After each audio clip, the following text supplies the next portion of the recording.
Welcome everyone. আজকের এই লেকচারে আবারও আমি তোমাদেরকে স্বাগতম জানাচ্ছি।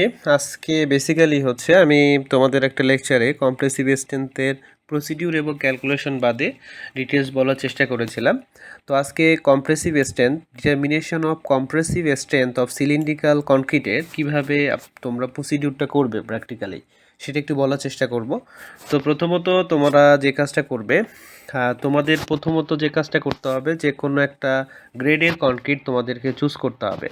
সাপোজ ধরে নাও আমি M15 কনক্রিট গ্রেডের নিয়ে কাজ করব। M15 concrete grade, that means এই কনক্রিটের হচ্ছে কম্প্রেসিভ স্ট্রেংথ হবে 15 মেগাপ্যাসকেল। 15 মেগাপ্যাসকেল। তো এবং এই কনক্রিটের হচ্ছে মিক্সিং রেশিও হচ্ছে 1:2:4। দ্যাট মিন্স 1 হচ্ছে সিমেন্ট, 2 হচ্ছে স্যান্ড, 4 হচ্ছে course aggregate, that means stone chips. ঠিক আছে। তো এবং এই M15 কনক্রিটের জন্য আমরা 0.55 হচ্ছে ওয়াটার সিমেন্ট রেশিও ধরবো। Water cement ratio, that means উপরে হচ্ছে ওয়াটারের পরিমাণ, নিচে হচ্ছে সিমেন্টের পরিমাণ। ডেফিনেটলি দুইটা কিন্তু সেম ইউনিটে থাকতে হবে। তো এই যে আমরা বিভিন্ন পরিমাণে কনক্রিটের যে কম্পোনেন্টগুলো আছে, আমরা প্রথমত সবার আগে যে কাজটা করব, এক নাম্বারটা হচ্ছে কনক্রিটের যে কম্পোনেন্ট আছে তার মধ্যে সিমেন্টের পরিমাণ আমরা ব্যালেন্সের সাহায্যে মেপে নিব।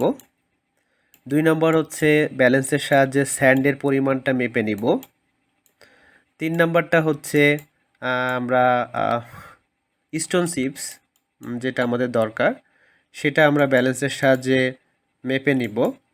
তারপরে হচ্ছে 4 নাম্বারটা হচ্ছে ওয়াটারের পরিমাণ, যেটুকু আমরা ওয়াটার ক্যালকুলেশন করে পাবো সেটা আমরা মেপে নিব। তারপরে যে কাজটা করতে হবে 5 নাম্বারটা হচ্ছে এই যে 4টা কম্পোনেন্ট, প্রথমত সবার নিচে আমরা একটা সুন্দর একটা প্লেস চুজ করব যেখানে আমরা কাস্টিংটা করতে চাচ্ছি। তো এর জন্য প্রথমে সবার নিচে হলো স্টোন চিপস দিব। সবার নিচে থাকবে স্টোন চিপস, তার উপরে থাকবে হচ্ছে স্যান্ড, তার উপরে দিব হচ্ছে সিমেন্ট। ঠিক আছে। তারপরে এই যে 3টা component stone chips, sand, cement, এগুলো খুব ভালো করে ট্রাওয়েল দিয়ে বা শোবেল যেটাকে বলে, শোবেল বা বেলচা যেটা বলে, সেটার মাধ্যমে কি করব, মিক্সিং করব। খুবই হোমোজিনিয়াসলিভাবে করার চেষ্টা করব। করার পরে এই 3টা কম্পোনেন্টের মাঝখানে কি করব, একটু গর্ত করব। ঠিক আছে, গর্ত করার চেষ্টা করব। তারপরে এর মধ্যে কি দিব, পানি দিব। পানি দিয়ে 30 সেকেন্ডের মতো রাখবো, কোনোভাবেই যেন পানি গর্ত থেকে বাইরে না যায়। তারপরে খুব দ্রুত 1.5 মিনিটের মধ্যেই, 1.5 মিনিটের মধ্যেই সেই মিক্সিংটা কমপ্লিট করব। দেন কমপ্লিট করার পরে যে কাজটা করতে হয় সেটা হচ্ছে আমাদেরকে একটা টেস্ট করতে হয়। কনক্রিটের যখন তোমার মিক্সিংটা হয়ে যায় কম্পোনেন্টে, তখন আমাদের একটা টেস্ট করতে হয়। সেই টেস্টের নাম হচ্ছে স্লাম টেস্ট। ঠিক আছে, সেই টেস্টের নাম হলো স্লাম টেস্ট। এখন স্লাম টেস্টের প্রসিডিউর আমরা অন্য একটা লেকচারে বলার চেষ্টা করব। এখন এই স্লাম টেস্ট করার পরে আসলে স্লাম টেস্ট কেন করতে হয় সেটা একটু জেনে রাখা ভালো। ওয়ার্কেবিলিটি, মানে আমরা যে কনক্রিটটা তৈরি করব সেটাতে আসলে কাজ করা যাবে কি না, এটার উদ্দেশ্যটাই হচ্ছে ওয়ার্কেবিলিটিটা টেস্ট করা। মানে আমাদের এই কনক্রিটটা নিয়ে আমরা আসলে কাস্টিংটা করতে পারবো কি না, এই কারণেই হচ্ছে কিন্তু স্লাম টেস্টটা করা। আচ্ছা, এখন খেয়াল করে দেখো যে আমরা যখন স্লাম টেস্টটা করব, করার পরে যখন ওয়ার্কেবিলিটি আমাদের স্ট্যান্ডার্ড থাকবে বা ওয়ার্কেবিলিটি ভালো থাকবে, তখন আমরা যে কাজটা করতে হবে, আমাদের আমরা যে সিলিন্ড্রিক্যাল যে স্পেসিমেন আছে সেই সিলিন্ড্রিক্যাল স্পেসিমেনের মধ্যে 3টা লেয়ারে প্রথমে একটা লেয়ার দিব, মানে এই যে কনক্রিটটা এইটার মধ্যে ঢুকাবো। একটা লেয়ার দিলাম, দেওয়ার পরে 25টা ব্লো দিব।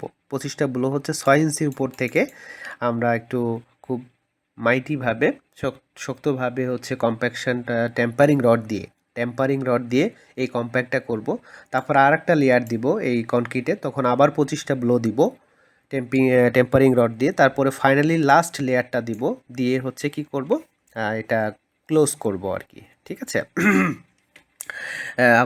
ফাইনাল লেয়ার দিয়ে আবার 25টা ব্লো দিব। দেন হচ্ছে উপরের যে সারফেসটা খুব ভালো করে কি করব, আমরা খুব ভালো করে হচ্ছে মসৃণ করার চেষ্টা করব। ঠিক আছে, এই হচ্ছে মোটামুটি আমাদের কাস্টিং। এটা যখন হয়ে যাবে, এটা হচ্ছে আমরা 1 দিন রেখে দিব।